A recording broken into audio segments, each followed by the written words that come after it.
I'm Molly Chapman, business journalist at Slotbeats and Casino Beats, and I'm joined today by Peter Murray, head of gaming at Veriff. How are you doing today? No, it's been good. It's nice and busy. The right people are here. It's a really interesting mix of suppliers and operators. Yeah. These events are important. So for us at Veriff, of bringing the brand into the marketplace, then this is exactly where we need to be, really. Yeah, why do you think it's important for people to attend events like the Casino Beats Summit? I think it's an interesting conversation. The pandemic has sort of freed up that you can work from home environment, you can do quite a lot sort of remotely.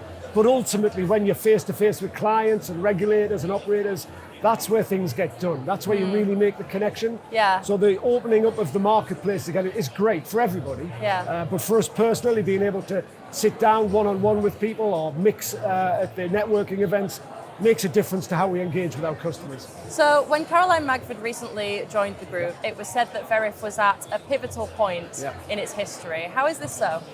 Well, I think we're in an interesting phase. People refer to us as a startup. We're no longer a startup, we're a scale-up. So we've had the Series C, 100 million investment, which is great, but almost every aspect of the business has to step up to that new level. Yeah. And certainly Caroline coming in marketing is just indication that that's where we're bringing in senior people.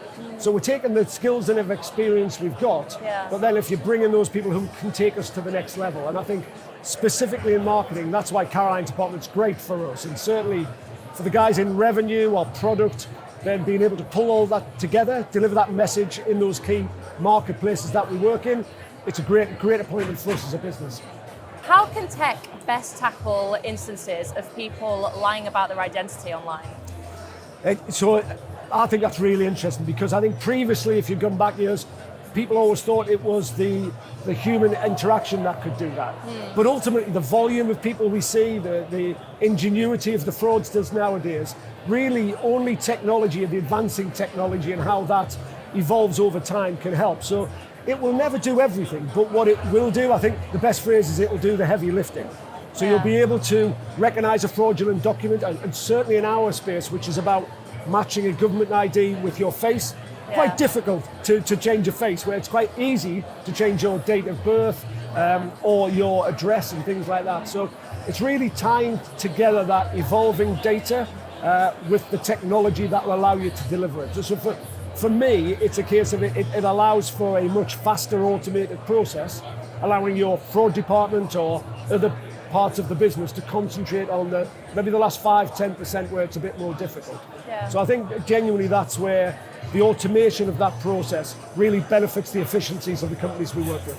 How do you grow into markets where traditionally data sources may not be available? Well, my background is I've worked in sort of those big companies that have data sources in typical places like the UK, the US, certain parts of Europe. But if you're an operator now, you're really looking for growth. And those growth is generally not going to come in a saturated market like the UK, or the Americans, you just need a shed load of money to be able to invest in your licenses. So where's growth coming from? Growth generally is coming from those emerging markets, it'd be Africa, India, Latin America. And those markets simply don't have the sort of traditional legacy data sources that you'll find in the likes of the UK or the US. So if you're an operator, you're trying to bring that level, your best of breed solutions, your player protection issues, your KYC process, into a market where you haven't got those traditional sources. So it's a cross between a mindset change of let's see what we can do with technology, and recognizing that if it's Brazil or Mexico or Japan or India, they have different customers, different needs. So that ability to use, again, government issued ID, recognize the face that goes with that, then that's really at this point probably the only real source that you've got. So we think at Veriff, we're uniquely positioned in those really difficult markets, because there's very little options out there, and the operators need to retain their compliance process. So the technology and data, I think, really helps in those markets. Yeah, for sure. So in your opinion, how can technology enable accelerated growth in emerging markets? I think the key area there is, what does the customer expect? So if you're looking to grow in LATAM, so say Brazil or Mexico or India, Japan, then the customer has different expectations. So you want to accelerate your growth into markets where there's less data and traditional sources, but you've got a customer, and we say this a lot, the generation that's going to sustain the the gambling sector doesn't look like me, strangely enough. It's a younger generation that are so much used to a faster experience, less friction. And I think that's where technology like Veriff's around the facial recognition and tying that into documents really fits. The customers now don't want to be typing in data, waiting for a length of time. What they want, as you'll see in our other markets like crypto and gaming as opposed to gambling, they're used to that fast experience. That builds trust and sustainability. So I think in those markets where there is less of an option to go back to the traditional ways, that technology really speeds up. And ultimately, the key thing they're interested in is global growth. It's speed and accuracy and reliability, and then it's user experience. Customers just want that fast, friction-free environment, and that's what we're hoping to work towards. So how do you help to differentiate brands across crowded markets? We're talking around that user experience, the customer interaction. Yeah.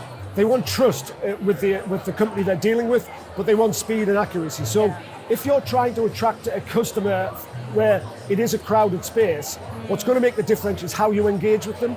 And our bit of that, the onboarding bit, needs to be fast and friction-free. And then how you engage individually with them is obviously the operator side. So from a Veriff perspective, that initial engagement is key. Generally customers will have 3 or 4 gambling accounts.